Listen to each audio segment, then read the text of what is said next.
Does it ever feel sometimes like you're screaming and no one can help you? Like you're asking, begging for help and no one's listening? How frustrating, terrifying, heartbreaking does it feel to pray for a salvation that you're certain will never come? What do you do with that hopelessness? What can you do? We need to talk about the silencer. While we still can, I mean.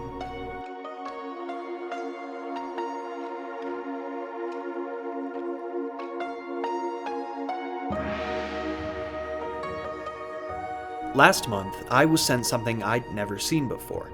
A horror project that hadn't yet been made available to the public. A project with such a clear vision that I knew it was worth paying at least a little attention to. A project called The Silencer.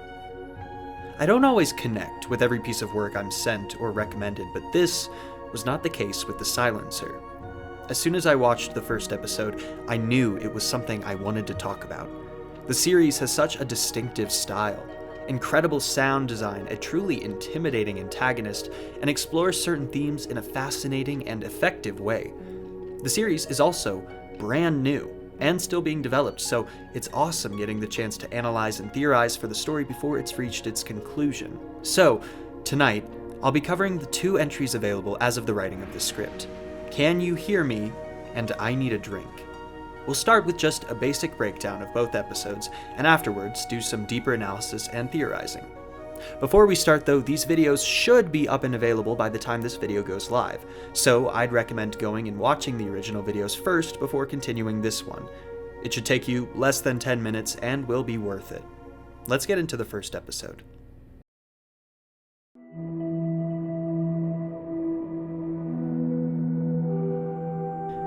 The first episode opens on a dark screen, and we're introduced to our protagonist, Sophia. She tells us her name and that something awful happened. Any text in this color is Sophia speaking, though as we'll go on to learn, she's not always speaking aloud. In fact, this is the case more often than not. We open in a room, an unseen character walking towards an open door leading to a balcony around which blows a gentle breeze, birds chirping in the sunlight. It's pleasant. The next line is less pleasant. Suddenly, the doors are filled with darkness, like the pleasant outdoor scene was replaced by another dark room. The person whose eyes we're seeing through feels their chest, as if reacting to the aforementioned fingers, and then we're told it was here. What is it? Our character, likely Sophia, looks around their room, breathing shakily. As far as I'm aware, this is the first time she's interacting with what's happening here, so her obvious fear is an indication of just how horrible, how oppressive this it with her is. As she spins back to the original doorway, she sees it. The silencer. We're introduced to a second character here, a man named Vicente. As the strange creature, who we'll talk more about in a minute, disappears, Sophia calls out for Vicente, who is likely her partner. He can be seen standing ominously behind a doorway as Sophia talks to him, not responding, and without warning walks quietly out of view, as if Sophia's words weren't reaching him, or didn't matter to him. Vicente is doing something in the bedroom, potentially folding laundry, as Sophia shouts his name over and over. He cannot hear her. In the background of this scene, something is moving and thumping. I should note, there's a familiar shape to the painting hanging over the bed, and though we can't make out the actual subject matter, what it represents certainly seems like it could be important. The scene moves into a dark room. Sophia is in bed with Vicente. The door to their room is open, a rectangular void ominously hiding the rest of the house, and Sophia begs for her partner to wake up, to no response. Already, we're starting to understand what Sophia means when she tells us no one can hear her. She says, "It's here again," and looks back to the dark doorway after something hidden in the darkness shushes her. The screen darkens, and Sophia asks, "Will it trap me like this forever?" I love this introduction for a couple of reasons. The first is its presentation. Sometimes 3D animation in horror takes me out of it a little bit, like for instance certain scenes in the Mandela catalog. The issue a lot of the time is that I'm supposed to be watching the scenes as though they are happening in real life, like it's security or body cam footage, and my brain just knows that's not the case. In this, however, the jerky style and the simplified models and animations create a sort of surreal, dreamlike quality that I think fits the narrative a little better with its metaphorical approach to storytelling. It's nostalgic, in a way, but not necessarily for just good memories. I also love how this intro establishes an antagonist with unknown motivations, but doesn't jump ahead too quickly into explaining it or showing it being particularly active or violent. Let's continue. We focus on the doorway a little longer as something behind it thumps and crackles, like a massive creature moving through the dark. A new scene begins with the line, "Maybe this time he'll hear this," before showing what appears to be Sophia's partner doing the dishes. In this moment, like in the previous scene, we are watching everything play out through Sophia's eyes. She turns to a plate on the counter and appears to smash it on the ground. When she looks up from the mess on the floor, though, the plate is still sitting there in its original spot, and the mess on the floor is gone. Sophia sadly remarks that it never works. She's tried this before. There are two ways to read this scene, I think. Either Sophia tried to smash a plate on the ground to get her partner's attention and was prevented from completing this action, or she did smash a plate on the ground and for some reason her action was undone. Either way though, something is preventing Sophia from communicating. No one can hear her. Still desperate to have her struggle noticed, Sophia carves the words, "It wants me," into the walls with a knife. That same "it" being referenced again. What wants her and why? We'll find out soon enough. Sophia asks, "Can you see this?" turning to her partner, face obscured by grainy darkness, and shouts at him to look. The camera focuses on him, unaware, not looking up, casually eating some food, clearly not hearing her, and she warns him, "It's right there." And turning to the doorway as a strange crackling squeak begins to emanate from the dark, we see it again. In the doorway, as if responding to Sophia's shouts, a creature peeks around the doorway, shushing our protagonist. Right now, we can't make out much of its form, especially with it appearing on screen for less than a second, but we got a better look at it earlier. What we can see is that it's tall, and as it shushes Sophia, it appears to be almost leaning down to her level, stooping so she can see it better. It's either got a sharp, angular head, or is wearing some kind of triangular headpiece. Its face, which it holds a sharp, quieting finger over the lips of, looks like a traditional Japanese no mask, specifically a koamote mask, which is very interesting. No masks are generally used in a style of Japanese theater, which is also called no.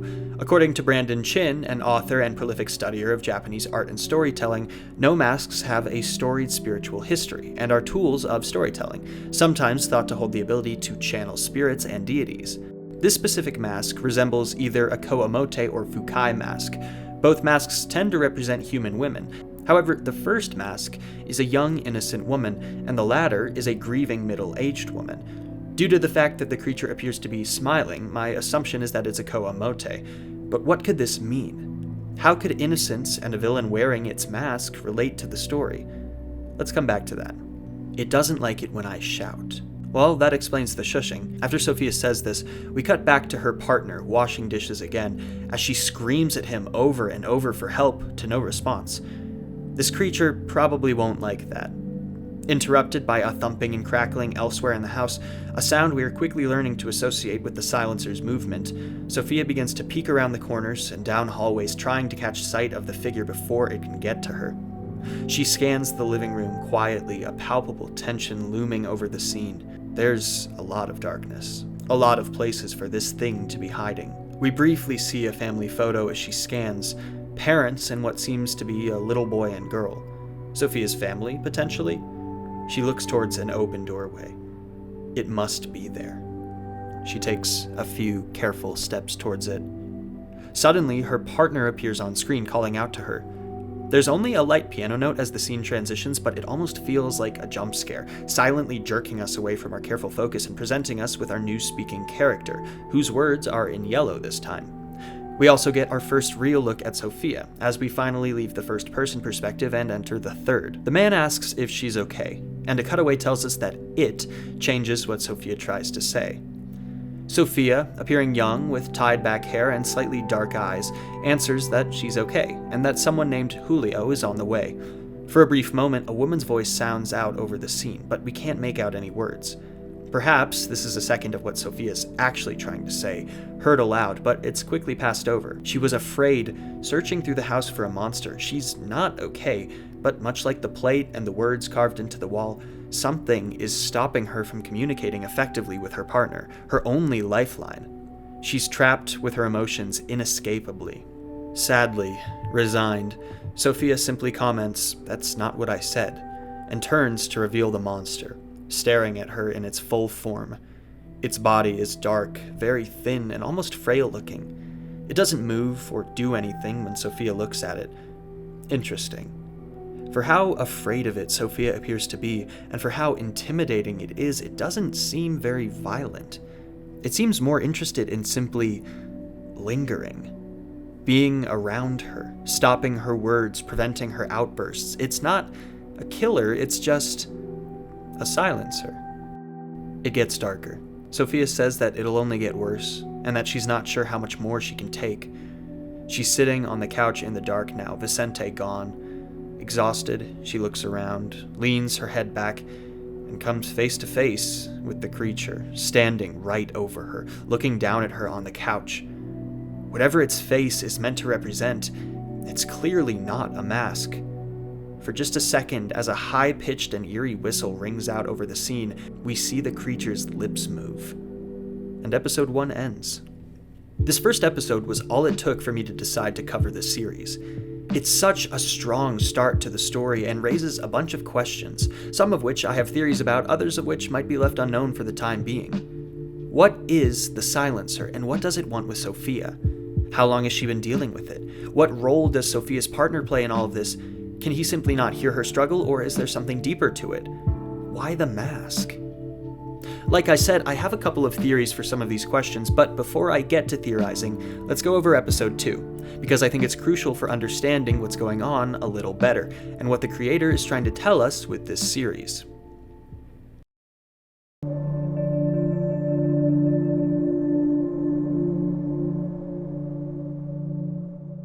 We're reintroduced to our protagonists in the intro to this video, Sophia, who no one can hear. When this first scene opens, it appears that Sophia is hiding on the floor next to Vicente in a chair. She asks him if he can hear her, likely already knowing the answer. It's here again. She just can't seem to make Vicente hear her. He stands and walks out of the room as she calls to him. Staring at a doorway, waiting for something to happen, we're startled by the sound of a knock at the door. It opens, and someone carrying a case of beer walks in, asking Sophia if she's hungry. Still cowering behind a chair, Sophia makes another attempt to be heard, smashing the beer bottles. But, of course, they don't stay smashed. But who brought the beer? Answering our question, Sophia tells us her brother isn't doing well. This is likely Julio, the person we learned in episode 1 would be spending the night. We see him smoking something on the balcony, an open beer bottle on the table behind him. Sophia wishes she could talk to him. As he sleeps on the couch, Sophia looks at the aftermath of his usage, worrying that he'll smoke the wrong thing one day. She comforts him in the darkness, the first moment of actual tenderness we've seen from anyone here. But the silencer lingers just around the corner, ruining whatever goodness might come out of the scene. We're told that her brother changed when their dad died, probably the dad in the picture we saw earlier. We find ourselves back in time, an ominous shot of a hand lying limp in a pool of blood. Julio is staring down a dark hallway as a little boy, covered in blood. Someone, likely Sophia, asks what happened and tells him to say something, but he simply remains silent. Sound familiar? Did Julio witness his father's death? Was he somehow involved in it, explaining the blood all over him? How does this past tragedy tie in with the current horror we've been experiencing? Back in current time, Julio has disappeared.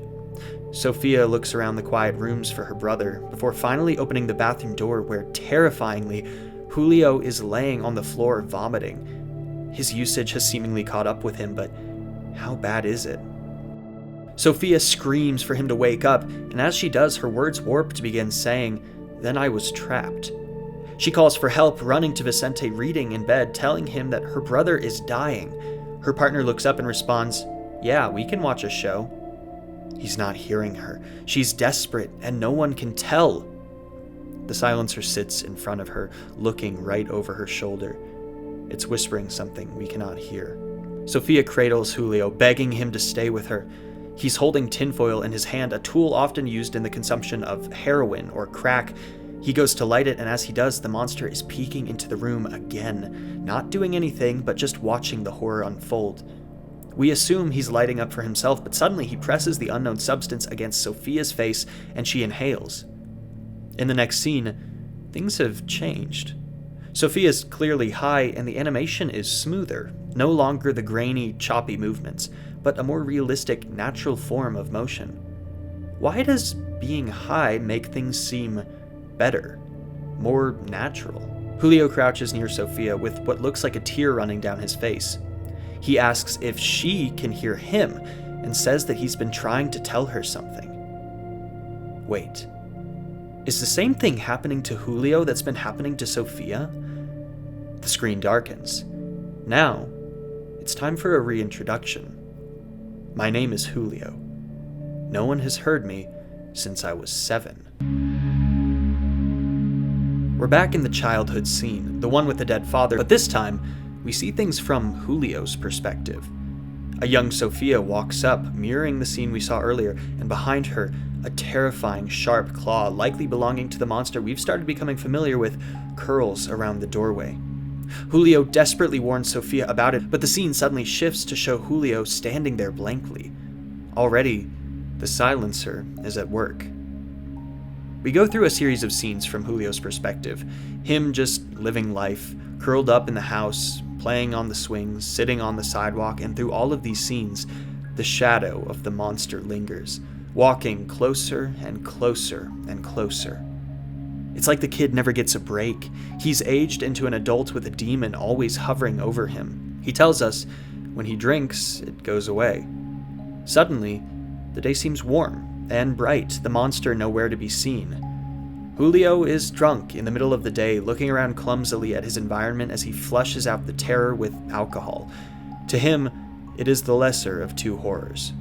He floats up and through the tree branches into the sky. Julio tells us that his sister isn't doing well, mirroring what she said about him. At least someone has noticed. We see what it looked and felt like to Julio when he entered her home for the first time. How immediately he tells Sophia not to move. She's sitting at a table, the monster standing right behind her, a horrible claw brandished in clear sight. When he's smoking on the balcony, Julio isn't in the dark void like how Sophia's been seeing everything. Instead, he sees an actual city, probably only through the mixture of drugs and alcohol that have become his daily routine. Julio says it almost has her, referencing the monster, the silencer. He knows she needs to hear him, but he only knows one way to make her. He holds her hand for just a moment before telling us that when they're both high, they can hear each other. We're back in the bathroom now, and Julio tells Sophia to listen carefully. It'll be back soon, and they need to go. He doesn't say it aloud, but the hidden subtext is that they need to go while they're still high. We know he's trying to help Sophia, but how much damage might he accidentally be doing in the meantime? Especially acknowledging that the next shot shows the two making their way to a car parked outside. As Julio drives Sophia away to an unknown location, he tells her to smoke more, or it'll take her. The very last question Sophia asks before the episode ends is the same on all of our minds. Take her where? Altogether, the first 2 episodes of this series add up to a little over 7 minutes, and yet we've been given a ton to look at and unpack. The first, most important thing to look at is obviously the series' namesake, the strange and intimidating silencer. I think that while it's not overtly spelled out, the silencer is a sort of manifested personification of depression and other similarly limiting mental conditions. The main way that the villain interacts with the story is not violent or aggressive, at least not physically, but rather the silencer seems to operate through its victims, trapping them inside themselves. Its victims are surrounded by an overwhelming presence of fear and desperation that, as a very result of said condition, they cannot acknowledge or defend themselves against. Their words and actions are muted and warped by a thing that seems dead set on keeping them tired and afraid, but most of all, quiet. These struggles of failure to communicate, of being surrounded by dread and darkness, which the series makes literal by painting all of Sophia's scenes in grainy shadows, of running to vices like drugs and alcohol to temporarily make bad feelings go away, these are all symptoms of a person dealing with complex and dangerous emotions, and as the show illustrates through the scenes of Julio with his dead father, often stem from traumatic moments in one's history. Is it any wonder that the thing takes the appearance of something wearing a mask of innocence, when its very goal is to obfuscate the true emotions of its victims? It's smiling, but it's hiding something horrible, something we're aware of, but obviously, and especially as passive viewers, can't do anything about. The sad part is how Sophia tries to get help from her loved ones, especially Vicente. The show paints him ominously, but that's got more to do with Sophia's perception than Vicente's actual character. The man, in his shallow responses to Sophia's altered words, seems nice enough and doesn't do anything to Sophia specifically, but has become yet another component in Sophia's personal hell, a life preserver always just inches out of reach. In all likelihood, Vicente probably cares about and would want to help his partner, but due to the influence of the silencer, he's not even aware that anything's wrong. Clearly, there is a shared emotional element between Sophia and Julio, stemming from their childhood together. It's unclear whether or not Sophia's recent interactions with the silencer has to do with the same trauma that Julio experienced, but either way, the two are close enough, and Julio is experienced enough that he does manage to see through the silencer's interference. The issue, though, is that obviously Julio's solution for that interference, regardless of how temporary it is self-destructive. It might be working now, but at some point, the other shoe of drug abuse will drop, and then where will the two find themselves? I'd venture to guess that their experiences with the creature will likely get a lot worse before they get better. So, unfortunately, that's really all we have right now to look at, with this series being as fresh as it is, but I'm confident that we'll have more to look at in the future, and that it'll be just as dark and fascinating as what we covered tonight. This series has so much potential, is really effective, and represents a really valuable message delivered in a really fun way. I'll be keeping up with the silencer, and I hope you will too. Good night, boneheads, and keep an eye on that doorway. You never know what's hiding in the darkness.